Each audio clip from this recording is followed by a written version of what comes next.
a déjà réussi un petit truc. Donc, alors, on parle d'épidémio, est-ce que ça a un gros intérêt de donner des chiffres et des chiffres? Pas forcément, si on ne s'en sert pas. Il faut, les chiffres n'ont qu'un seul intérêt, c'est de pouvoir s'en servir et déboucher sur des actes de travail. Donc c'est un petit peu ce que je vais essayer de montrer. Alors, on a fait une étude, j'ai fait une étude rétrospective sur tout l'ensemble des pôles masculin, pôle féminin. Donc ça fait une belle cohorte suivie de 2014-2018, 588 filles pour 1792 garçons. Donc là, ça commence à parler. Et on s'aperçoit qu'en fait, au niveau des nombres de joueurs ou joueuses blessées, il n'y a pratiquement pas de différence en pourcentage, puisqu'on est à 43% chez les filles, 40% chez les garçons. Par contre, déjà, on a une petite différence, c'est la moyenne de blessures par joueur. On voit que les garçons se reblessent plus souvent que les filles. La répartition des blessures au cours de la saison, ça c'est intéressant. On voit qu'en septembre, ils se blessent un petit peu plus, mais ils arrivent, ils sont tout jeunes, tout neufs. Ils passent de 3 entraînements semaine à un entraînement jour, voire 2 entraînements jour. Donc c'est une grosse différence. Donc certains n'arrivent pas à tenir la cadence. Et puis surtout, ce que l'on voit, eh bien, c'est que le mois de novembre, le mois le pire de l'année, le mois où on a un changement de saison et où les organismes commencent à être fatigués, et surtout c'est la fin du premier trimestre. Il faut savoir que les pôles espoirs féminins, on les accueille de 15 à 18 ans, donc de la seconde à la terminale, et les pôles espoirs masculins, c'est plus tôt. Ce sont des jeunes gens qui sont là entre la 6e et la 3e. Donc novembre, c'est difficile. Le retour à partir de janvier est aussi difficile. Un petit peu le premier trimestre difficile chez les filles et on voit 2 pics chez les garçons en janvier et en mars. Les blessures surviennent quand? Eh bien, elles surviennent essentiellement lors du... Là, il y a une différence entre garçons et filles, puisque les blessures surviennent essentiellement lors des matchs chez les filles, et alors que les garçons, c'est plutôt à l'entraînement, il y a plus d'engagement, et ils se blessent plus souvent à l'entraînement. Les membres inférieurs, eh bien oui, bien sûr, le football, à part pour les gardiennes, et encore ils jouent un petit peu avec les pieds, c'est un sport de pied, donc c'est logique que ce soit les membres inférieurs qui soient les plus lésés. Mais déjà, on voit quelque chose d'important, c'est par rapport aux garçons, on a beaucoup plus de commotion cérébrale. Et donc ça, il va falloir qu'on y réfléchisse tout à l'heure. La répartition au niveau du membre inférieur, on voit qu'au niveau du bassin, les garçons sont beaucoup plus atteints que les filles. C'est un petit peu logique, je vous ai dit, les garçons au pôle, ils ont entre 12-13 ans et 15-16 ans. C'est là que je vais avoir des ostéochondroses de croissance au niveau du bassin. La pubalgie chez les filles, on n'en a pas. Par contre, ce que l'on a, eh bien, ce sont des problèmes ligamentaires de genoux et surtout de chevilles qui font la différence entre les filles et les garçons. Et notamment, notre fléau, qui a toujours été un fléau, c'est la rupture du ligament croisé chez la jeune fille. Les pieds, peu chez les filles, un peu plus chez les garçons, mais sont surtout des contusions, des tacles et des coups de semelle, ils sont méchants les garçons. Type de lésion, contusion un peu plus chez les garçons, les filles c'est surtout des choses ligamentaires, des lésions ligamentaires, et les garçons un peu plus musculaires que les filles. Intérêt, c'est de voir les délais d'arrêt des blessures. En moyenne, chez une fille, c'est en moyenne 20,6 jours pour 16 jours chez le garçon. Les garçons s'arrêtent de plus courte durée. Par contre, on voit chez les filles, c'est net. On a une nette différence sur des blessures qui entraînent des arrêts beaucoup plus longs, au-delà de 8 jours. Bon, il faut compter là-dessus qu'on a plus de rupture de ligament croisé chez la fille, plus de commotion cérébrale, donc les arrêts sont plus longs dans ces deux blessures-là. Donc ce qui explique un petit peu la différence entre les deux. La localisation, alors ce qui était intéressant, je vous ai parlé donc des pôles espoirs. Si on compare avec les équipes de France, Emmanuel Laurent, le médecin fédéral national, a fait un papier là-dessus, et on s'aperçoit en fait qu'on retrouve un petit peu la même chose, à savoir que même au niveau national et international, la contusion cérébrale et commotion cérébrale sont plus fréquentes chez les filles, les hanches et les bassins c'est plus fréquent chez les garçons. Au niveau musculaire, eh bien, on voit que c'est plus des atteintes des ischio-jambiers pour les garçons, quadriceps pour les filles, et on revient à ce que disait Arlette ce matin, qu'on avait des rapports ischio-quadriceps qui sont inversés chez les garçons et chez les filles. Genoux, peu de différence un petit peu, ça c'est plus sur les contusions et les ménisques. Et surtout, la grosse différence, ce sont les entorses de cheville qui sont nettement plus fréquentes chez les filles. Le type de blessure, les contusions, voilà. Alors au niveau musculaire, on s'aperçoit que sur les petites lésions musculaires qui ne nécessitent pas beaucoup d'arrêt, on est un peu plus fréquent chez les filles, chez les garçons, pardon, 34% par rapport à 24% chez les filles. Et par contre, pour les entorses, notamment entorses de cheville et de genoux, c'est beaucoup plus fréquent chez les filles. Si on compare à la littérature étrangère, eh bien on s'aperçoit qu'on est tout à fait dans les mêmes eaux, parce qu'en fait on retrouve dans toutes les papiers publiés la prédominance de problèmes de genoux-cheville et les lésions ligamentaires, genoux-cheville également plus fréquents chez les filles.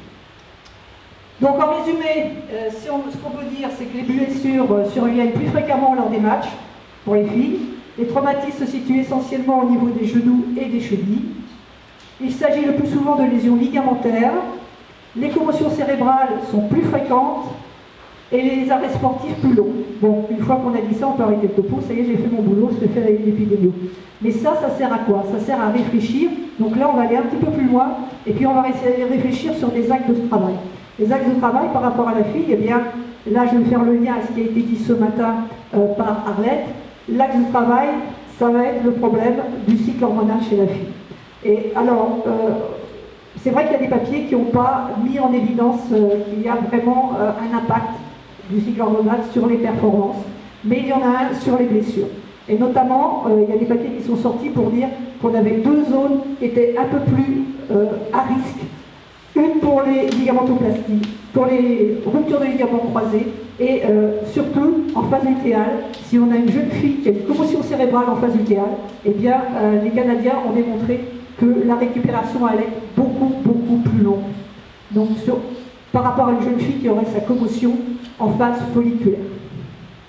Donc la question a été posée ce matin, je la repose aujourd'hui, je la repose maintenant. Est-ce qu'il y a un intérêt à des contraceptifs oraux qui permettront un petit peu de réguler ça? Je n'ai pas la réponse, mais ça pourrait être un débat et peut-être une piste de réflexion. Autre axe de travail, les critères morphologiques. Alors, critères morphologiques, par critères morphologiques, qu'est-ce que j'entends? On ne va pas éliminer les jeunes filles qui n'ont pas une morphologie qui nous paraît top. Pour autant, il y a les critères morphologiques. La morphologie des jeunes footballeuses a énormément changé avec les années. En noir et blanc, vous avez l'équipe de France des années 1900, et en couleur, l'équipe de France actuelle. Je vous demande juste de regarder les genoux. Et vous voyez qu'on a des différences de morphologie qui est totalement évidente. Donc maintenant, une jeune fille qui présente des genoux comme ça, elle ne pourra pas arriver au haut niveau. Elle sera cassée avant. Ou alors, il faut lui faire un travail spécifique de prévention.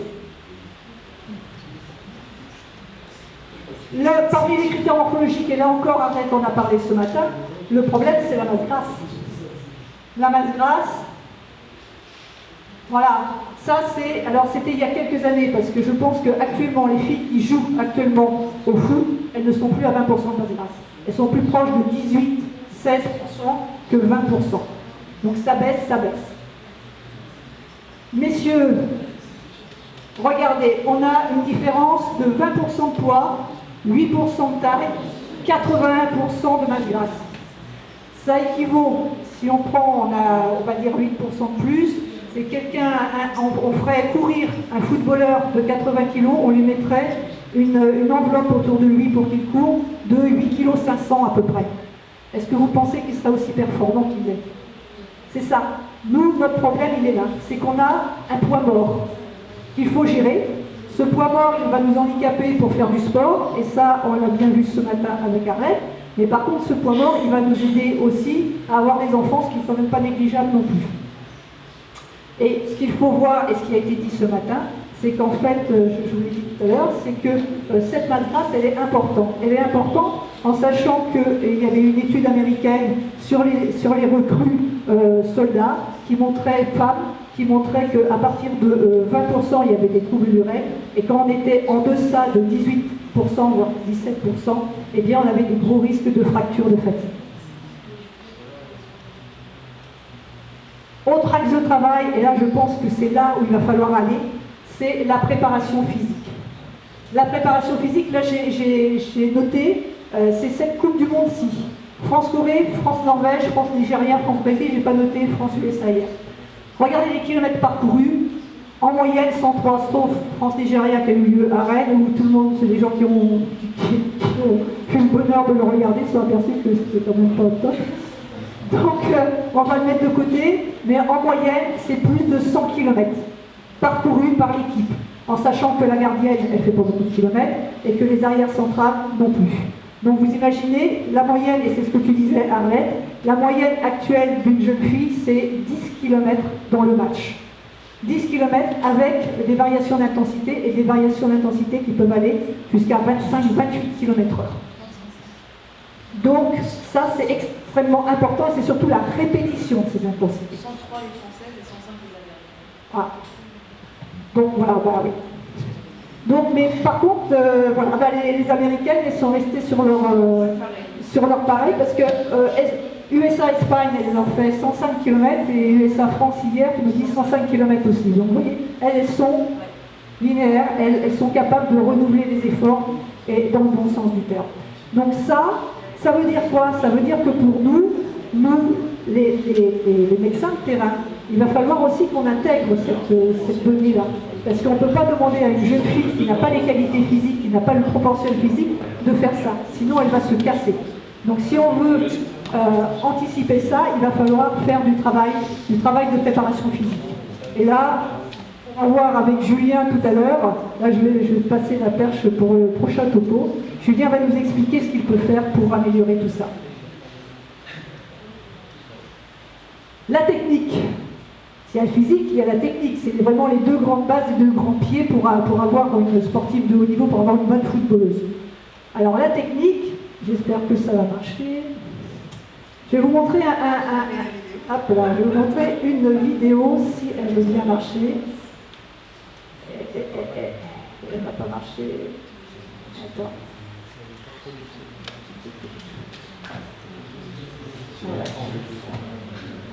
Ouais. Ouais. Ouais. Voilà.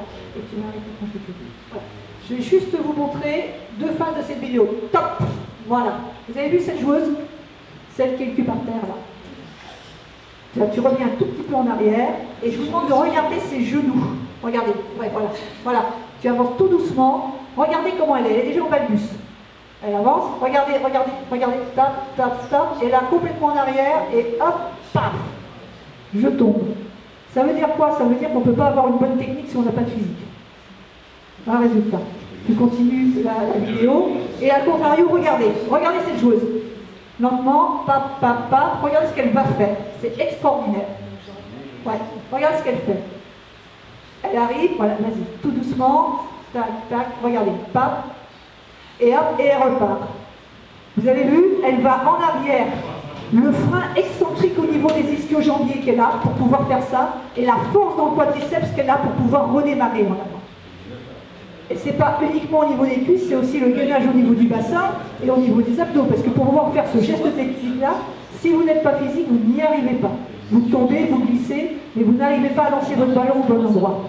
Ça veut dire quoi? Ça veut dire qu'on ne peut pas parler technique si on n'a pas un bon physique. Et je pense que c'est le leitmotiv que je radote, mais je pense que c'est extrêmement important.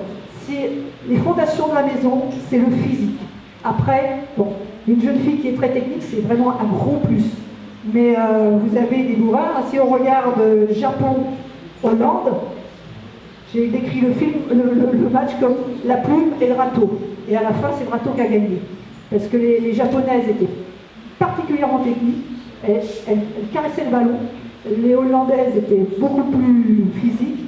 Et malheureusement, ce sont elles qui ont gagné. Malheureusement pas, oui, bien sûr. Mais enfin, pour le spectacle, je trouvais qu'il y avait plus de spectacles à regarder les Japonaises que les Hollandaises. Technique, il y a aussi des apprentissages qu'il va falloir avoir, parce que les jeunes filles ont des choses particulières, notamment le jeu de tête. Il faut savoir, il y a des études qui ont montré qu'une jeune fille qui va avoir un jeu de tête, qui va aller au contact, elle ferme les yeux. Pas les garçons. Les jeunes filles vont au contact en fermant les yeux. Elles sont moins gainées que les garçons, d'où le risque plus important de commotion cérébrale. Ça, c'est pour le jeu de tête. Mais on a aussi beaucoup à faire au niveau des gardiennes de but. Parce que, alors je vais avoir encore. Parce que si on n'a pas une gardienne de but qui a une bonne technique, eh bien, voilà ce qui peut arriver. Voilà.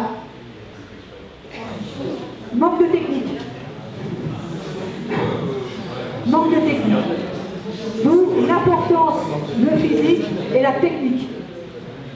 Donc ça, il faut. Ce sont les axes de travail. Ce sont les axes de travail. Alors, l'autre axe de travail, et là, je pense que Claire vous en parlera tout à l'heure, c'est l'accompagnement psychologique. L'accompagnement psychologique, pourquoi? On a dans les pôles des jeunes qui quittent leur famille, pour certains pour la première fois. Ils sont dans un contexte scolaire qui est différent, et des fois, il y a des coups de blues. Il faut pouvoir les accompagner. On sait très bien qu'on a un retentissement. Si ces gamins ne sont pas bien dans leur peau, il peut y avoir un retentissement sur leur performance, mais aussi il peut y avoir un retentissement sur la survenue de blessures. Donc c'est extrêmement important. De même dans les clubs, le conflit sportif, contexte sportif, le moment de la saison, les conflits peut-être avec l'entraîneur ou avec d'autres joueuses, on ne sait jamais, les pressions de l'extérieur, pression des parents, pression des entraîneurs, tout ça peut intervenir en créant un mauvais climat pour le jeune et donc avec un risque de blessure non négligeable, mais Claire va nous expliquer. Et c'est vrai que maintenant dans les pôles, il y a un accompagnement psychologique et je pense qu'il est extrêmement important de poursuivre cet accompagnement. Au total, je vais avoir besoin de toi. Et là, on arrive à la fin. Moi, ce que je veux dire, c'est que j'aime le foot féminin parce que c'est loyal. Les gamines, elles sont super. Et on ne va pas les voir se rouler par terre pour rien. Elles règlent leurs problèmes entre elles. Et puis, elles sont vraiment très loyales. Elles jouent très très bien l'entrée. Voilà. Et bien écoutez, je vous remercie.